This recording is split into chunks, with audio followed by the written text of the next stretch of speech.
Hi hello welcome to voice of Tollywood. This is Shreya Shetty. ఈ రోజు మనతో రాకింగ్ రాకేష్ గారు ఉన్నారు. Let's introduce hour rocking Rakesh. నమస్తే సార్. కేసీఆర్ అనే మూవీ చేశారు. కేసీఆర్ మూవీ చేయడానికి రీజన్ ఏంటి సార్? యాక్చువల్లీ కేసీఆర్ గారు రీజన్ అంటే పొలిటికల్ బ్యాక్గ్రౌండ్ లో మూవీ చేయాలన్న రీజనా? అలా అని లేదు. నేను మొదటి నుంచి ప్రెస్ మీట్లో అన్నింటిలో చెప్తూనే ఉన్నాను కదా, పల్లెటూరు సినిమా అది అంత చక్కగా. అవి అందుకే మీరు ఇట్లా అడుగుతారంటే పోస్టర్ కూడా మీ గురించే పెట్టా. చక్కగా అన్నీ ఉన్నాయి, పల్లె వాతావరణం ఉన్నాయి, గొర్రెలు ఉన్నాయి, మేకలు ఉన్నాయి. ఆ కాన్సెప్ట్ ఏంటి, ఆ కథ ఏంటి తెలుసుకోవడమే కేసీఆర్. ఓకే, నేమ్ వెనకాల ఉన్న స్టోరీ ఇదన్నమాట. అంతే స్వామి. నార్మల్ కమీడియన్ రాకింగ్ రాకేష్ గారు యాజ్ అన్ యాక్టర్ గా ప్రొడ్యూస్ అయ్యి మనకి బయట ప్రొఫెషనల్ అండ్ యాక్టింగ్ పరంగా అది అంతా చేంజ్ అయ్యి ఒకేసారిగా ఒక ప్రొడ్యూసర్ గా ఒక హీరోగా రావడానికి ద గ్రేట్ రీజన్ ఏమీ లేదండి. దానికి గల కారణం నా దగ్గర కోట్లు ఉండి కాదు, నా వెనక ఎవరు ఉండ కాదు. నా కథ నేను రాసుకున్నాను. నా కథ నేను నమ్మకపోతే ఎవరు నమ్ముతారు? మన ఫస్ట్ సక్సెస్ వచ్చాక అందరు నమ్ముతారు తప్ప, మన తొలి ప్రయత్నం మనం నమ్ముకోవాలి. తొలి అడుగు మనం వేయాలి. మనల్ని నమ్మేడు ఎవరో డబ్బులు పెట్టి ఎవరో మోసపోవడం నాకు ఇష్టం లేదు. సో అందుకే నా కష్టం ఏదో నేను పడదామని చెప్పి నేనే నిర్మించుకున్న సినిమా. Super super sir. ఇందులో మీకు ద ఫేవరెట్ సీన్ ఏంటి ఈ మూవీ? అంటే ఒకటని చెప్పనండి, చాలా ఉన్నాయి. అంటే ఒక్కటి హార్ట్ కనెక్ట్ అయినది ఉంటది. ఈ సినిమానే నా హార్ట్. ఇప్పుడు శరీరంలో ఏ అవయవం ముఖ్యం అంటే ఏం చెప్తాం? కిడ్నీ లేకపోతే మనిషి ఉండడు, గుండె లేకపోతే ఉండడు, మెదడు లేకపోతే ఉండడం. మన శరీరంలో ఎన్ని అవయవాలు ముఖ్యమో నా సినిమాకి అన్ని అవి ముఖ్యం. ఓకే, ఇప్పుడు మూవీలో ఒక సెన్సేషనల్ సాంగ్ ఉంది. ఒక సాంగ్ లిరిక్స్ అనేది చాలా హార్ట్ టచింగ్ లిరిక్స్ ఉంది. అవునండి. ఆ లిరిక్స్ తీసేటప్పుడు, ఆ సాంగ్ డైరెక్షన్ చేసేటప్పుడు మీ ఫీలింగ్ నేను ఇది ఒక్క సాంగ్ స్వామి. ఇందులో మొత్తం 4 సాంగ్స్ ఉన్నాయి. ఫస్ట్ సాంగ్ వచ్చేసి గోరెటెంకన్న రాశారు, మను గారు, కల్పన గారు పాడారు. అది నాకు అద్భుతమైనటువంటి, నాకు బాగా పేరు తెచ్చిన సాంగ్, నాకు ఇష్టమైన సాంగ్. గోరెటెంకన్న గారు ప్రాణం పెట్టి రాశారు ఆ పాట. స్వరగతులు స్వరజతులు పల్లవించిన నేల, తేనె తీయని వీణ నా తెలంగాణ వీణ. రెండో పాట వచ్చేసి ద గ్రేట్ రచయిత. ఆయనను పట్టుకోవాలంటేనే పెద్ద పెద్ద డైరెక్టర్లకు ఇప్పుడు దొరకట్లేదు. కాశర్ల శ్యామ్ గారు టాప్ మోస్ట్ ఉన్న పెద్ద పెద్ద డైరెక్టర్లు కూడా ఆయన పట్టుకోవడానికి ట్రై చేస్తున్నాను. నాకు యాడి యాడి అని సాంగ్ ఇచ్చారు. 3 వచ్చి చరణ్ అర్జున్ గారు రాశారు, హైదరాబాద్ సాంగ్. సాకేత్ గారు పాడారు, అది రామ్ మిరియాల గారు పాడారు నా పాటకి. 4వ పాట వచ్చేసి చరణ్ అర్జున్ గారే రాశారు, మళ్ళీ సాడ్ సాంగ్. అది చరణ్ అర్జున్ గారే పాడారు. సో అన్ని అద్భుతమైన 4 పాటలు ఉన్నాయి, అద్భుతమైన సీన్లు అన్నీ ఉన్నాయి, బ్రహ్మాండమైన. అదే చెప్పాను కదా, స్వరగతులు స్వరజతులు పల్లవించిన. అది వింటే మీరు యూట్యూబ్ ఇప్పుడు వెళ్ళారు కదా, యూట్యూబ్ ఓపెన్ చేస్తే మీ నుంచి ఒక లైక్ అన్న వస్తుంది. నాకు దానివల్ల ఉపయోగం ఉండదు. ఇప్పుడు దీనివల్ల ఏముంటుంది చెప్పండి? మీరు అలా చేస్తే నాకు ఏదన్నా మీ వల్ల ఉపయోగం వస్తుంది. ఇప్పుడు ప్రేక్షకులు ఏమంటారు? నేను చెప్పింది విని వాళ్ళు అక్కడికి వెళ్ళి చూస్తారు. ఇప్పుడు నేను పాడాను అనుకో, ఏం వింటారు ఇక్కడ? అది లాజిక్ అంతే. ఓకే సార్, ఇప్పుడు మీ ప్రొడ్యూసింగ్ మీరు ప్రొడ్యూసింగ్ చేశారు పర్సనల్లీ. దీని నుంచి గవర్నమెంట్ సపోర్ట్ మీకు ఎంత వరకు ఉంది సార్? నాకు గవర్నమెంట్ సపోర్ట్ కన్నా మనుషుల సపోర్ట్ ఎక్కువ ఉందండి. మా దీప ఆర్ట్స్ ఫస్ట్ శ్రీనివాస గౌడ్ గారికి చాలా థ్యాంక్స్ చెప్పాలి. నా సినిమాని నన్ను నమ్మి అందరికన్నా ముందు, డిస్ట్రిబ్యూటర్స్ అందరికన్నా ముందు నేను దిల్రాజు గారి దగ్గరికి వెళ్ళా. దిల్రాజు గారితో కూర్చున్నాను, మాట్లాడాను. అంటే పాపం మరి వాళ్ళ పరిస్థితి కూడా అర్థం చేసుకోవాలి కదా. మనం ఎవరిని తప్పు పట్టేది లేదు, వాళ్ళున్న పరిస్థితుల్లో వాళ్ళు అనేస్తారు. కానీ నాకు ఈరోజు ఇన్ని రాష్ట్రాలలో, తెలుగు 2 రాష్ట్రాల్లో కాకుండా కర్ణాటక, ఒరిస్సా వీళ్ళన్నింటిలో కూడా నా సినిమా రిలీజ్ అవుతుందంటే ఒకటే ఒక రీజన్, దీప్ ఆర్ట్స్. వాళ్ళు చేయబట్టి నా సినిమా ఈరోజు ప్రపంచవ్యాప్తంగా, ఇప్పుడు అమెరికా టెక్స్ఫ్లిక్స్ అలా చాలామంది రిలీజ్ చేస్తూ ఉన్నారు నా సినిమాని. సో వాళ్ళందరికీ కూడా పేరు పేరున thank you very much. KCR government ఉన్నప్పుడు మీరు ఈ మూవీ స్టార్ట్ చేశారు.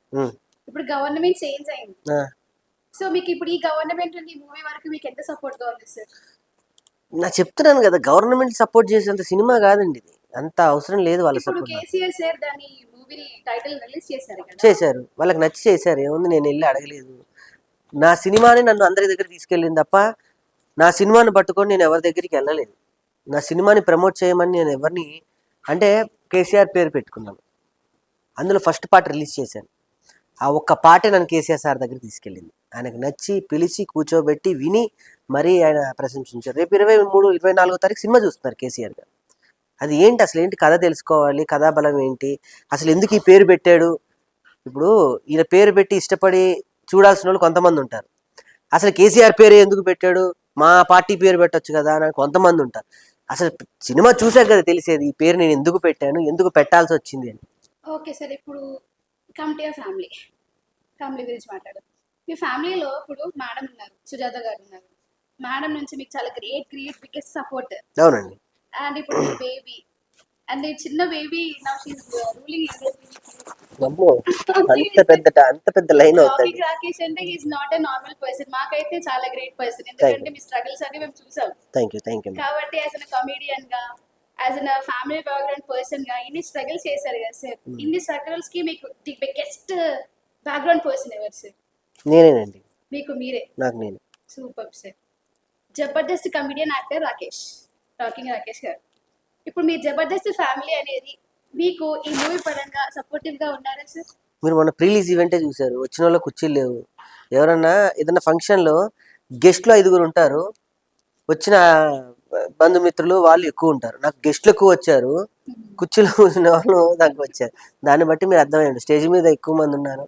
సో అది నా అదృష్టం. మొన్న రీసెంట్గా ఒక ప్రెస్ మీట్ చూసి చాలా బాధ అయింది. రాకేష్ ముర్రా అని ఒక ప్రొడ్యూసర్, ఎవరు డైరెక్టర్ ఆర్టిస్ట్, ఆయన పేరేంటి, రాకేష్ ముర్రా ఎవరు పాపం, ఆయన సినిమా పేరు జితేందర్ రెడ్డి అని సినిమా చేశారు. ఆయన పాపం చాలా బాధపడ్డాడు.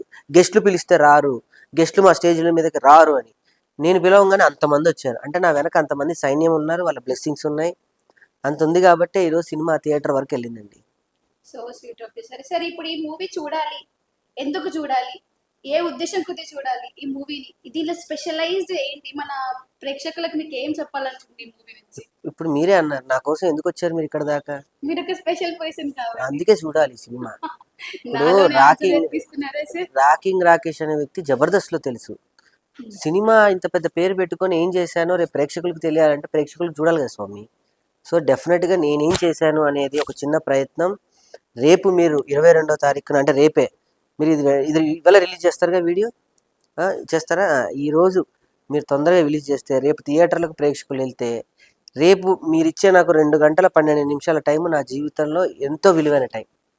సో ఇప్పుడు టీవీ అనుకోండి, ఏదో పని చేసి చూసుకోవచ్చు. టీవీలో జబర్దస్త్ వస్తుందంటే వేరే పని చేసుకోవచ్చు, బాబుని ఆడిస్తూ చేసుకోవచ్చు, పంటలు తోముకుంటూ చూడవచ్చు. సినిమా అలా కాదు, ఒక పెద్ద తెర. సినిమా అంటే సినిమా మీదనే చూడాలి. అంటే 2 గంటల వాళ్ళ వాల్యుబుల్ టైం నాకు ఇస్తున్నారు. నేను ఎంత డిసప్పాయింట్ చేయకుండా ఉండాలి నేను.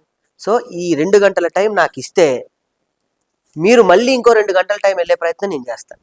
ఈ మూవీలో హీరోయిన్ జర్నీ ఎలా సార్? మీరు హీరోయిన్ తో జర్నీ చేసినప్పుడు హౌ యూ ఫీల్ సార్? నా జీవితంతో జర్నీ చేయడం సరిపోవట్లేదు, ఇక హీరోయిన్తో ఆమె ఉంది, కథలో ఉంది ఆవిడ, అంతే తప్ప సత్యకృష్ణ గారు, ముఖ్యంగా హీరోయిన్ గురించి చెప్పాలి అంటే సత్యకృష్ణ గారు డాటర్ రియల్లీ గ్రేట్. అసలు ఆవిడ నీ కథ చెప్పటం ఓకే చేసుకొని అంత పెద్ద ఫ్యామిలీ నుంచి వచ్చిన హీరోయిన్ అనన్య గారు నా సినిమాకి సహాయ సహకారాలు అందించడం చాలా గొప్ప విషయం అండి. సపోర్ట్ ఉంది రాకేష్ గారికి. Thank you. అట్లనే డైరెక్టర్ గారు, ఇంతకుముందు గరుడవేగ అంజి గారు, గరుడవేగ లాంటి ఒక సినిమా దగ్గర అది 50-70 కోట్ల గ్రాస్ చేసినటువంటి గరుడవేగ సినిమా రాజశేఖర్ గారి లైఫ్లోనే ది బిగ్గెస్ట్ ఆఫ్ గ్రాస్ అది. అంత పెద్ద ప్యాన్ మూవీని ఒక రకమైన బ్లూ టింట్లో ఆయన తీశారు. తమిళ్లో ఒక 30-40 సినిమాలు, తెలుగులో బుజ్జి, ఇలారా, 10th క్లాస్ డైరీ, అన్నీ అంత పెద్ద డైరెక్టర్. నేను నమ్మి, నా కథను నమ్మి నా వెనుకున్నారు. చరణ్ అర్జున్ గారు విమానం తర్వాత the biggest of music band ఆయనకు అవుతుంది. మంచి మ్యూజిక్ ఇచ్చారు ఆయన. ఇలా అంతని పెద్ద పెద్ద వాళ్ళని పెట్టుకొని ఒక రాకింగ్ రాకేష్ అనే పిట్ట ప్రాణం ఏం చేశాడు అనేది రేపు ఈ సినిమా. కేసీఆర్ నేమ్ అని పెట్టి దీని వెనకాల ఎంతో గ్యామ్లింగ్ చేశారు అని విన్నాం సార్. అవును, గ్యామ్లింగ్ చేశా. ఎంత సార్? మిమ్మల్ని కూడా గ్యామ్లింగ్ చేశా కదా, అందుకే మీరు వచ్చింది కదా. మీ ఛానల్ ఎవరు నాకు తెలుసా? మీరు ఎవరైనా మరి ఎందుకు వచ్చారు ఇక్కడ? మిమ్మల్ని గ్యామ్లింగ్ చేశాను. సరే, నా క్వశ్చన్ కాదు, బయట విన్ని క్వశ్చన్ మీకు నేను క్వశ్చన్. అదే అంటున్నా, అందరు అలానే అనుకుంటారు. ఇప్పుడు ఈ టీవీ చూసే వాళ్ళు ఏమనుకుంటారు, రాకేష్ ఈ ఛానల్కి ఎక్కడో పరిచయం, ఈవిడేదో పరిచయం, అందుకే ఈ రాకేష్ని ఇంత కూర్చోబెట్టి ఇంటర్వ్యూ చేస్తుంది, ఇది మీ ఆఫీస్ అనుకుంటారు. చూసేవాళ్ళు ఏమనుకుంటారు, ఇది మీ ఆఫీస్, మీ పోస్ట్ అనుకుంటారు. కట్ చేస్తే ఇదేంటి దీప ఆర్ట్స్ అని ఎవరికి తెలుస్తుంది? మాకు తెలుస్తుంది. జీవితంలో కష్టపడ్డామని ఎవరు తెలుస్తుంది? మాకు తెలుస్తుంది. ఇప్పుడు ఎవరి దెబ్బ పెయిన్ వాడికి తెలుస్తుంది తప్ప పక్కోడికి చాలా వినోదంగా బాగుంటుందండి. మనం కోసుకుంటే మనకే తెలుస్తుంది, బ్లడ్ మనకు వస్తుంది, ఆనందం వాడికి వస్తుంది. సో అట్లా ప్రతి ఒక్కరు మనల్ని అంటూనే ఉంటారు, అవన్నీ పట్టించుకునే టైం కూడా లేదు మనకి. సో అనుకునే వాళ్ళకి థ్యాంక్స్, అనుకోని వాళ్ళకి కూడా థ్యాంక్స్. ఏదైతే అనుకుంటున్నారుగా, నెగటివ్ పోర్ట్రేట్ మనకు మంచిదే సార్, అంతే. సీరియస్లీ.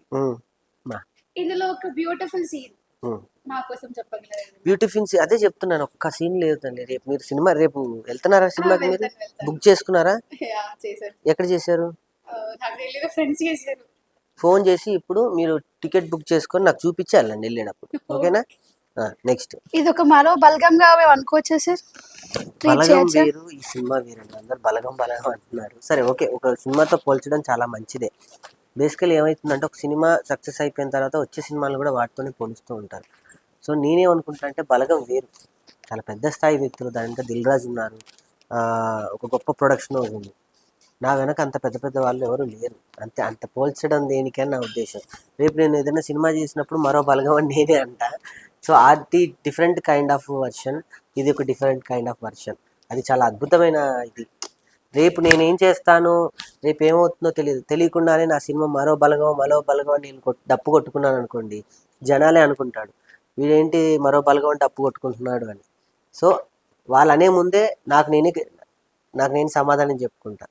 సో అలా అనుకుంటున్నారు మరో బలగం అని అంటే నా అదృష్టంగా భావిస్తా. ఎందుకంటే ఇది బలగం అనేది చాలా పెద్ద హిట్ సినిమా తెలంగాణలో. అలాంటి సినిమా రీజన్ ఉంది సార్ బలగం అనుకోవడానికి. ఆ బ్యాక్గ్రౌండ్, అవి మనకు చూపించిన విధానం, పోస్టర్స్ లో కానీ, ఆ నేమ్ కానీ, వెనకాల మొత్తం ఫోటోగ్రఫీ అనేది, అది ఆల్మోస్ట్ మాకు లుక్ వైజ్ గా చూసుకుంటే బలగం మూవీ అవైజ్ గా అనిపిస్తుంది అక్కడ. అందుకని అందరూ మేబీ బలగం బలగం అని థ్యాంక్ అంటున్నారు. యూ వెరీ మచ్ అండి. డెఫినెట్లీ అంత పెద్ద సినిమాతో పోల్చినందుకు ఐఎమ్ సో వెరీ హ్యాపీ అండి. Thank you sir, thank thank you you. Sir, thank you. Cinema ఎక్కడ తీసారు సార్? ఈ లొకేషన్స్ ఇక్కడే, అంటే బేసికల్లీ అందరూ ఏమనుకుంటారంటే ఇంత బ్యూటిఫుల్ గ్రీనరీ ఉంటే ఎక్కడ తూర్పుగోదావరి జిల్లా ఆంధ్ర వెళ్ళి తీసారని అనుకుంటారు. ఇక్కడ నుంచి జస్ట్ 70 కిలోమీటర్లు మా తెలంగాణలో షాద్ నగర్ దగ్గర ఒక బ్యూటిఫుల్ లంబాడి తాండా ఉంది. అందులో ఒక 23 రోజులు డే అండ్ నైట్ 23 × 23 ఎంత అండి? 23 ఓకే, 46 రోజులు, అంటే రాత్రి పగళ్ళని లెక్క పెడుతున్నా నేను. నా కోసం నా సినిమా ప్యాషన్ ఉన్న వ్యక్తులు, లైట్ ఆఫీసర్స్ దగ్గర నుంచి, మేకప్ నుంచి, ప్రొడక్షన్ దగ్గర నుంచి, ఎవ్రీథింగ్ అండి, ఎవ్రీథింగ్. మీకు ఒక విషయం చెప్పనా, ఈ సినిమాలో యాక్ట్ చేసిన యాక్టర్స్ నా కోసం అన్నం కూడా వడ్డించారు, పేపర్లు ఎత్తేసారు. అక్కడక్కడే మేమే వండుకున్నాం, మేమే తిన్నాం. ఈ సినిమాకి మేనేజర్ లేడు, ప్రొడక్షన్ లేదు, ఎవ్వరు లేరు. నేను సినిమా చేసేటప్పుడు అందరు నవ్వారు, ఏంటి రాకేష్ ఒక్కడే అన్నీ చేసుకున్నాడు, ఈ సినిమా రిలీజ్ అవుద్దా అని. ఈ సినిమా రేపు ప్రపంచవ్యాప్తంగా 170 థియేటర్లో రిలీజ్ అవుతుంది అని అంటే మనం సమాధానం చెప్పినట్టే ఆల్మోస్ట్. నవ్విన వాళ్ళు కూడా ఉన్నాడు. నేను కథ రాసేటప్పుడు కూడా అబ్బా ఇదో కథ, ఇది రిపీట్ అని ఎప్పుడు కూడా మన ప్రయత్నాన్ని అవహేళన చేసే వాళ్ళు ఉంటారు డెఫినెట్గా. కానీ మన జీవితం ఏంటో మనకు తెలుసు, మన బిడ్డ ఏంటో మనకు తెలుసు. కాకి పిల్ల కాకి ముద్దు అని అంటారు. కాకి ఎదగాలి, రేపొద్దు రెక్కలేసుకొని ప్రపంచం అంతా తిరగాలి, అప్పుడు కదా కాకిని గొప్ప అనేది. కాకి కూడా చాలా గొప్ప, ఎంత కాకి అని తీసేస్తారు. రేపు ఎవరైనా మన పెద్దవాళ్ళు పోతే ఆ పిండం తినేది కూడా కాకి. తిన్నంత వరకు ఆ సినిమా వచ్చింది, అదే బలగం సినిమా పెద్ద హిట్. ఏది కూడా తీసి పడేయనంత ఇది లేదండి. కాకపోతే మన వాళ్ళు ఏమంటే లిస్ట్లో పడేస్తారు, విలువ పెరిగాక తెలుస్తుంది. ఒక పద్యం కూడా ఉంది కదా, అద్భుతాలు జరిగేటప్పుడు ఎవరు గుర్తించరు, జరిగాక ఎవరు గుర్తించాల్సిన అవసరము ఉండదు. అదే మేడం, అంతే మేడం, అంతే స్వామి, అంతే. పాప గురించి మాట్లాడి, మీ బేబీ గురించి మాట్లాడదాం. పాప అంటే ఖ్యాతిక. నా జీవితంలో మా సుజాత రావడం ఎంత అద్భుతమో, నా కూతురు రావడం కూడా అంతే అద్భుతం. మన రిలీజ్ ఈవెంట్లో కూడా చూశారు, రోజా గారు మొత్తం తన ఈవెంట్లో తన నా బిడ్డని ఎత్తుకొని ఎంత ప్యాంపరింగ్ చేస్తూ, బాధ్యత అనుకోవడం కన్నా నేను ప్రేమించి మోయాలనుకునే తీపి భారం, బరువు, బాధ్యత. ప్రేక్షకులకి ఈ మూవీ చూడాలి, చేయాలి, దీన్ని హిట్ కొట్టాలి, ఏం చేయాలి, ఎట్లా చేయాలి? హిట్ రేపు హిట్ అవ్వట అని తెలియదు మేడం. చాలా మంది చాలా ఆశయాలు పెట్టుకొని హిట్ అంటారు. హిట్ అంటే ఏంటి అనేది నాకు ఇప్పటికీ అర్థం కాదు. సక్సెస్ అంటే నేను ఆల్మోస్ట్ సక్సెస్ అయిపోయా. సినిమా తీసినప్పుడే నేను సక్సెస్, సినిమా చేయాలన్న ఆలోచన వచ్చినప్పుడే సక్సెస్, సినిమాని నా దీపా ఆర్ట్స్ వాళ్ళని ఒక సంస్థ నన్ను రిలీజ్ చేయడమే నా సక్సెస్. రేపు థియేటర్ మీద అక్కడ ఊడ్చేవాడు నా సినిమా చూసినా నేను సక్సెస్. ఎక్కడో వరంగల్లో పేద కుటుంబంలో పుట్టి ఒక చిన్న బ్యాగ్ వేసుకొని మిమిక్రీ ఆర్టిస్ట్గా హైదరాబాద్కి వచ్చిన ఒక రాకేష్ ఈరోజు పోస్టర్ మీద ఉన్నాడు. నా పోస్టర్ని నేను అంటించుకున్న ఫిలిం నగర్లో అంటే సక్సెస్. ఇంతకన్నా నాకేం సక్సెస్ కావాలి. ఇప్పుడు సక్సెస్ అంటే పెద్ద పెద్ద హీరోలు, మహేష్ బాబు గారు ఆయన సక్సెస్, వాళ్ళు ఫ్యాన్స్ ఉంటారు కాబట్టి. చిరంజీవి గారు వాళ్ళు సక్సెస్ ఫ్యాన్లు కాబట్టి. Thank you very much, thank you very much. అది మీ ప్రేమ, మీ అనురాగం, అంతే తప్ప సక్సెస్ అనే పదానికి మన జీవితానికి ఇంత అన్నం వండుకుంటాం, ఎవరు తిన్నా అదే అన్నం. కాకపోతే ప్లేట్ మారుద్ది, వాళ్ళు వెండి ప్లేట్లో పెట్టుకున్నారా, బంగారం ప్లేట్లో పెట్టుకున్నారా, ఇస్తరాకుల్లో పెట్టుకొని తిన్నారా అనేది ఉంటుంది తప్ప అన్నం అన్నమే, కూర కూరే definitely. So thank you very much. మీ ఛానల్ నుంచి నేను రిక్వెస్ట్ చేసేది ఒకటే, రేపు రాబోయే థియేటర్లో 22 నా కోసం 2 గంటలు కేటాయించండి. మీ పాకెట్ మనీ ఇప్పుడు టికెట్ రేట్లు కూడా తగ్గించారు. మా సార్ చెప్పారు ఇప్పుడే, దీపా ఆర్ట్స్ చైర్మన్ గారు శ్రీనివాస్ గౌడ్ గారు. ఇప్పటివరకు ఏ సినిమా మర్చిపోయినది, ఏ సినిమాకి కూడా జరగనట్టుగా సంధ్య నుంచి ఇప్పుడు మన 30 థియేటర్లు హైదరాబాద్లో మనకు వచ్చినాయి. టికెట్ రేట్ తగ్గిస్తున్నాం. అందుకే డెఫినెట్గా వెళ్ళి మీరు ఇచ్చే ఒక 100 రూపాయలైనా నా జీవితంలో 100 ఏళ్ళు బతికేలాగా ఉంటుంది. Please support. Thank you very much.